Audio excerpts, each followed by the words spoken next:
Minhas caras e caros internautas, leitoras e leitores da Gazeta do Paraná. Volto nesse espaço aqui do nosso Gcast para fazer algumas colocações que julgo muito importante em razão dos contatos que a redação, o jornalismo nosso tem tido com nossos leitores e nossos internautas. A reclamação é uma só. A situação no país está ficando cada vez pior, cada vez mais dramática. A começar pelos municípios, daí pelos estados, chegando à União Federal. Mas os problemas que nós estamos vivendo, eles são decorrentes do agravamento da situação. Não surgiram agora, não são problemas pelos quais nós devemos ou deveríamos apontar culpados hoje. Não, são problemas que vieram se agravando ao longo do tempo. É claro que os governos atuais têm culpa, porque eles não enfrentam esses problemas, eles não dão solução para os mesmos. Vou citar aqui um exemplo que todos nós conhecemos e infelizmente vivemos no nosso dia a dia aqui no Paraná. O Paraná é um estado rico, poderoso, forte, porque a sua economia é forte, é poderosa, baseada no trabalho dos paranaenses. Não tem essa história de governo que impulsiona a economia. Conversa fiado, isso é mentira. Nos últimos tempos, o governo nenhum impulsionou a economia do nosso estado, não. O estado cresceu pela força e pelo trabalho dos paranaenses, das empresas, do agronegócio, que não é administrado pelo governo. Se fosse, não seria o exemplo que é de coisas bem feitas, bem conduzidas. Não. O Paraná, por exemplo, não tem uma secretaria de planejamento. Quer dizer, tem, no papel, para dar emprego lá para os apadrinhados do governador. Mas não tem uma secretaria de planejamento que planeje o Estado a curto, médio e longo prazo. Dou um exemplo. Veja a situação das nossas rodovias. Olhe, vocês podem pensar que eu vou fazer mais uma crítica ao pedágio, às pedageiras que estão aí. Não. A crítica que eu faço, incluo elas, é que, como o Brasil é dominado por quadrilhas, o pedágio também tem quadrilha. Mas deixemos isso para lá. Vamos voltar à questão do planejamento. A situação das nossas rodovias, elas decorrem única e exclusivamente da inoperância do Estado em planejar e executar aquilo que é planejado para melhorar a nossa malha rodoviária. As nossas rodovias, e vou dar um exemplo, a BR-277 foi construída na década de 40. Naquela época, nem caminhões existiam. Os que rodavam por aí, na precariedade das nossas estradas de então, eram caminhões que não tinham truque. Era de um eixo traseiro só. Curtinhos. O Brasil não fabricava caminhões. E o Brasil acabou recebendo, importando caminhões que foram adaptados, por exemplo, nos Estados Unidos, depois da guerra. O esforço de guerra cessou nos Estados Unidos e a indústria americana transformou aquele esforço de guerra na produção de veículos, os caminhões estão aí, que viesse a servir o desenvolvimento da economia dos Estados Unidos e, claro, das nações que foram beneficiadas podendo importar esses veículos de lá. Então, eram caminhõezinhos com um eixo traseiro só. Imagine que a BR-277 foi construída, o projeto dela, tendo em vista o volume e o tipo de veículos que iam transitar nela. Naquela época, praticamente não existia veículos ainda para transitar numa rodovia com essa extensão. Mas os ângulos das curvas, os aclives, os declives, os cortes, os aterros, foram feitos todos com base na engenharia rodoviária da década lá de 40. E aqui é preciso que se faça justiça. Um belíssimo projeto. Foi construída uma rodovia que lá da década de 40 nos serve até hoje, não tendo sido retificado em ponto nenhum. Imaginem, transitavam pela BR-277 caminhões, quando existiam caminhões, quando estavam por aí, com um eixo traseiro só, curtinhos. Hoje, os caminhões têm 30 metros, carregam dezenas de toneladas de carga. E a rodovia continua a mesma. Por isso que os acidentes ocorrem diariamente, com prejuízos imensos. Mas o prejuízo maior são as vidas que são ceifadas nesses acidentes. Imagine que um caminhão com 30 metros de comprimento, carregado lá com 50, 60 toneladas, ele ao fazer uma curva, ele tem que avançar o seu rodado em cima da outra faixa. É claro, com o ângulo da curva que nós temos, é isso aí que acontece. Mas não é só isso. Os caminhões estão causando acidentes até nas retas. Os aclives, os declives, os desníveis que a rodovia apresenta. Isso aí, meus amigos, tinha que ser fruto de um planejamento bem feito por uma Secretaria de Planejamento do Estado, que devia dimensionar a necessidade que o Estado tem de novas rodovias, de modernizar as atuais rodovias, passar para o DR, para essa tal secretaria aí, Secretaria de Serviços de Infraestrutura, que é chefiada lá por um radialista lá de Ponta Grossa frustrado. Tão frustrado que o contorno da cidade dele lá de Ponta Grossa é intransitável. Vejam lá. Vejam diariamente aqueles imensos congestionamentos que tem naquele contorno de Ponta Grossa. E os buracos daquele contorno de Ponta Grossa. Mas não tem planejamento, não se estuda o Estado, não se planeja o Estado. É feito tudo amadoristicamente, na base da mentira, da demagogia. Então aparece aí os governantes contando mentira. Contando mentiras. Porque a realidade é outra. Nós sentimos a realidade nas rodovias do Paraná. Mas eu não queria falar tão somente nessa questão das rodovias. Eu disse a vocês que o Brasil é dominado por quadrilhas. E olhem, não tem governo que tenha coragem, determinação para enfrentá-las. Não tem.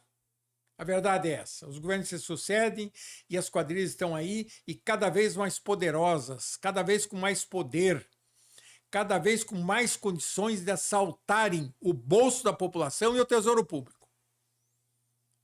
Cito um exemplo. Há uma reclamação permanente agora de aumento no preço dos alimentos. Muito bem. Isso é uma verdade, é uma realidade. Principalmente as donas de casa sentem isso a todo momento que entram num supermercado. Agora, parem um pouco vocês para pensarem. Supermercados no Brasil é também reunião de quadrilha. Os preços nos supermercados são aumentados todos os dias. Dia desse, uma dona de casa me disse, Marcos, presta atenção, eles aumentam lá R$1 por dia, 50 centavos por dia, mas todos os dias eles estão aumentando. Se aumentar R$1 por dia, são R$30 por mês. veja que quem puxa a inflação para cima são os alimentos, são os remédios, são as tarifas públicas.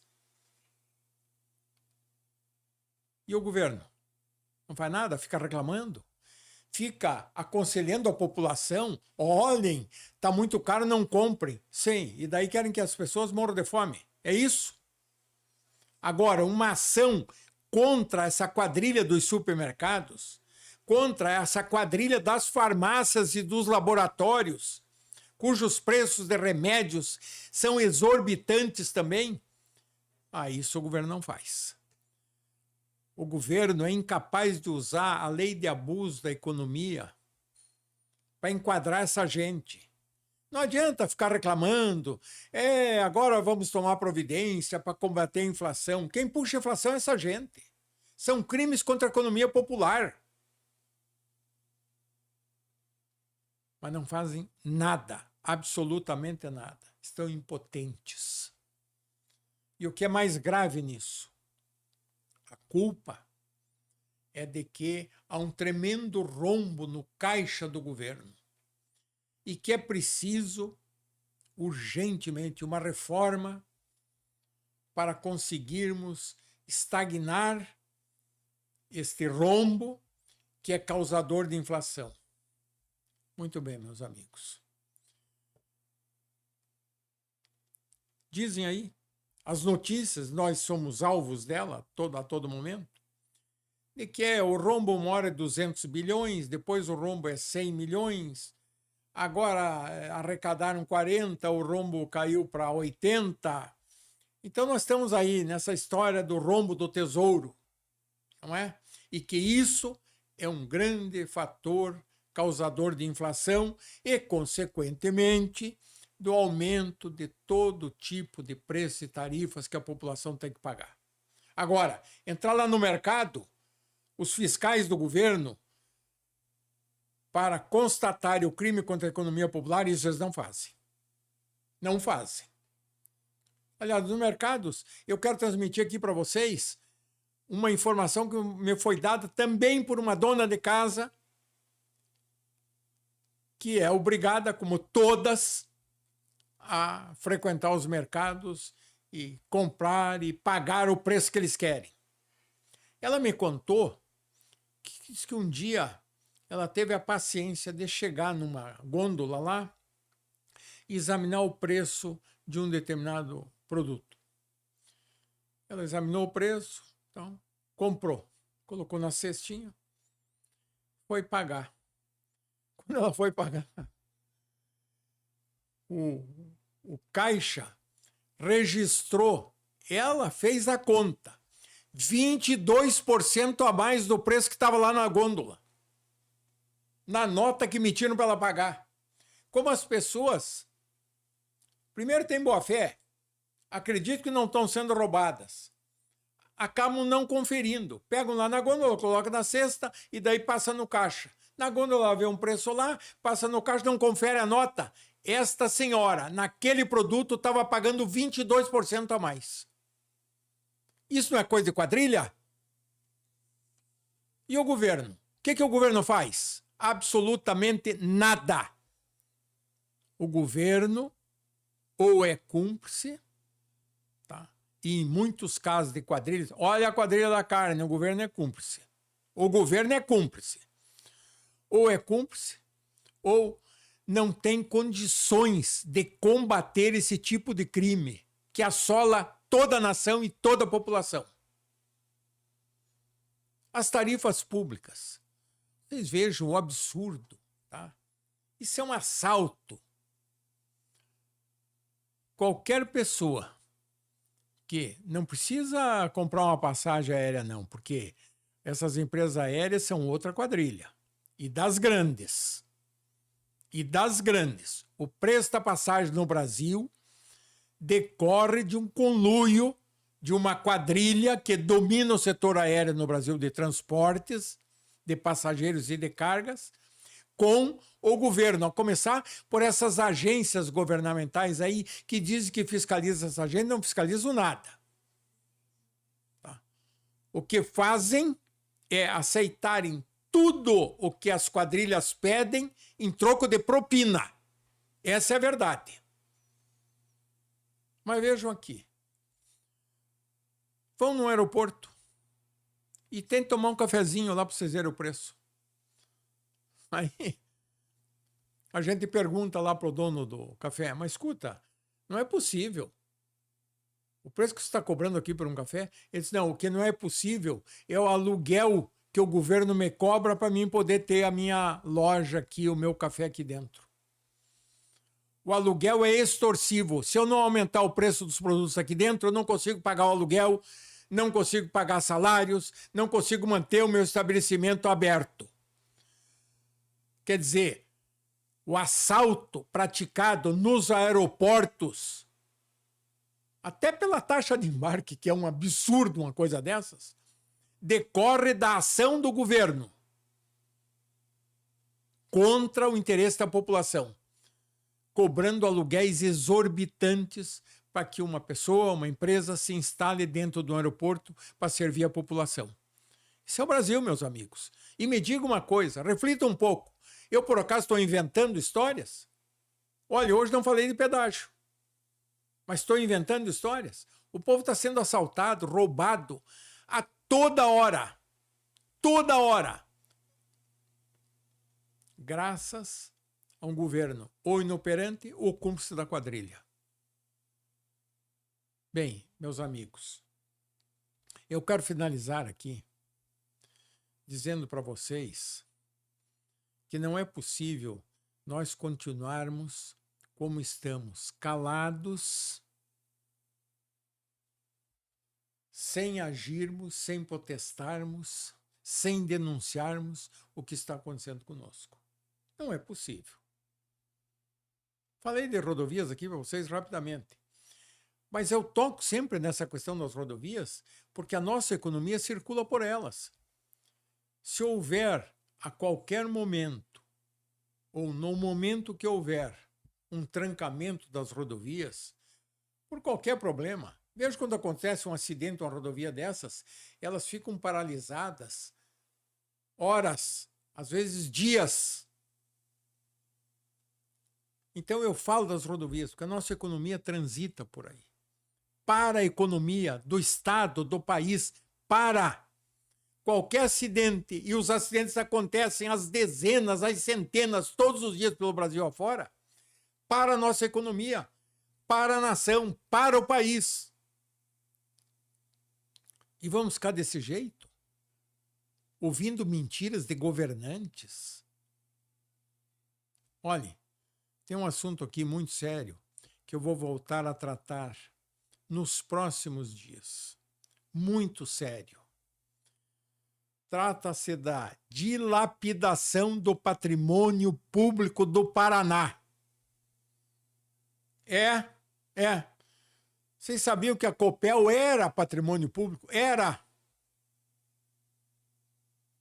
Depois que venderam a Copel, vejam os problemas que estamos tendo com fornecimento de energia, quer nas linhas de transmissão,